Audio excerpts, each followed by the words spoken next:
So your it is going to be varied. Okay. And more times than not, um, when you do find that log jam, typically, if you can identify the one log that's jamming everything up, if you remove that log, that sticking point, everything else flows downstream. Okay. So you probably told yourself that you're not ready. And I run into that a lot. I meet a lot of people that want to have the situation optimum before they sit down and even start initiating. And you're kind of setting yourself up for failure with this. The micro example that we'll use is, since we talked about recording yourself last week, I think that's the one I'm going to bring over here. But understand, and I'm going to keep pointing it out because I know people are popping in and out. Um, the thing I need you to understand is this is just a micro example. The it can be whatever it is, the thing that you need to get started with. Okay. Period. So you probably told yourself you're not ready. You need a better camera. You need a clearer niche. You need a master plan. But the real issue is you're addicted to the fantasy of getting started instead of the reality of doing. I'm going to repeat that. Sometimes we get addicted to the fantasy of starting something new instead of the reality of actually doing something. Because the fantasy of us initiating things is pristine and clean and it's seamless.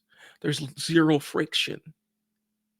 The reality of doing something new that you've never done before is sloppy and messy, and things are not done the right way. Okay?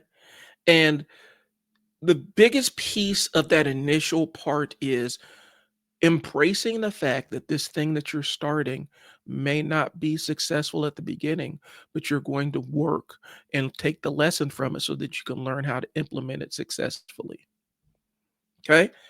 One of the things I've had to tell my daughter, because she has this perfectionism thing that she gets, honestly, to be honest with you, is um whenever she takes on something new, she wants to be the best at it. And I have to pull her aside and say, Bray, you need to let the ego go. You got to let the ego part of this go and open yourself up to the learning part of it, because learning is hard.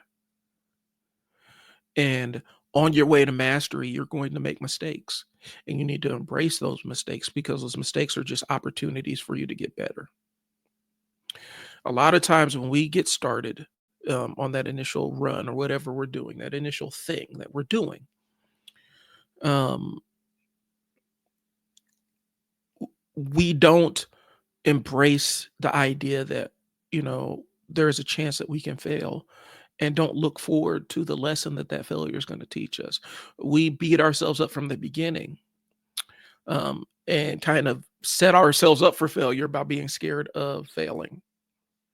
It's crazy, but that's how it works, yo. And so I feel like a lot of times, we are so addicted to success in our media and society. We only show the successful restaurants, or the shows show successful weight loss or the successful transformation. It doesn't show the people that gave their best effort, and didn't make it because they didn't have the skills quite yet, or they weren't ready for this success. Okay. So our media kind of conditions us to be success focused and success centric. And the reality is, if you just copy people's successes, if you have no idea of the factors that actually made them successful, your outcomes aren't going to match. You need to sit down and see where people have failed. The graveyards are where the lessons are a lot of times.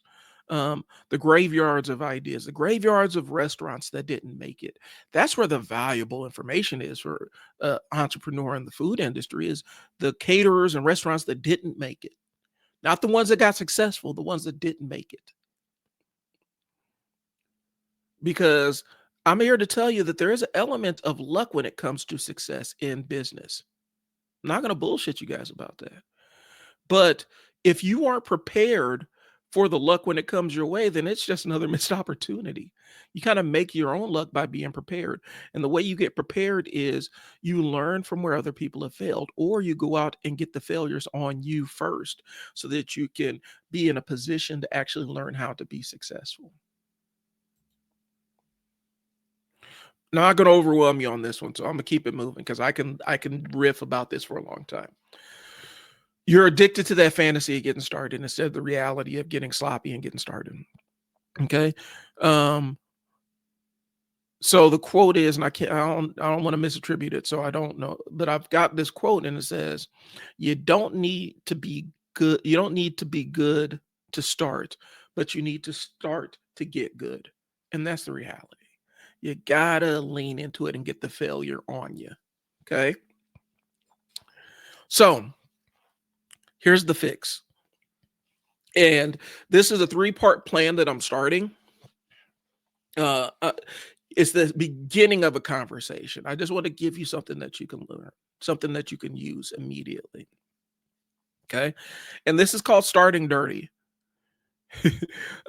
And addressing the sticking point. So start with something that's stupid simple. What is the easiest version of this idea that you can do tonight? Okay. What's the easiest, most stripped down version of the thing? Whether it's starting a business, whether it's launching a personal brand, whether it's launching a new product line, whether it's writing a book. What's the smallest, simplest version of it you can do? If it's a book, start with a short story first. A lot of Stephen King's longer novels started with the short story and then they just kind of evolved. But start with the easiest part of the difficult thing first. Okay? Expect to suck. Expect it's going to suck.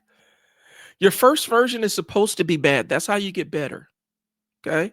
You need to get the reps in. You're sitting there evaluating how you did in the race and you're still standing on the starting line. You got to get the reps and expect that it's not going to be good and be okay with that because you have it in your mind that you're working towards something better, but expect to suck. It's just fine. It's fine. And then step 3, ship it anyway. Don't let that idea rot in the draft folder. Post it, share it, say aloud, spend $15 and buy the domain name. Anything that's helping you move this thing forward and make it into reality, I want you to do it. Okay.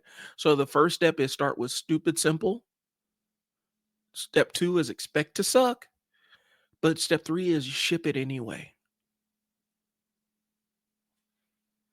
I know it sounds trite. And I wanted to give you a simple framework to keep it as simple as possible because sometimes this is all we're in a position to really take action on.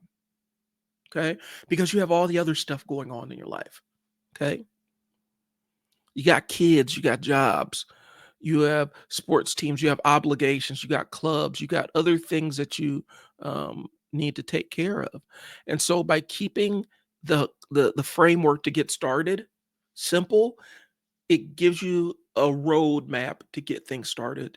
And then we make it more complex as we need to make it more complex. I hope that makes sense. I really do. Um, here's the thing.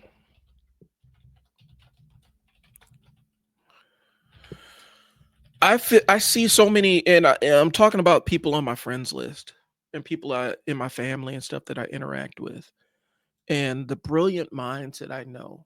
I know so many brilliant people that are amazing, um, and but they're also unhappy with their where they're at. And I've been there, y'all. I've been there. I've had the dream job, and I get to the dream job, and you realize it ain't your dream anymore.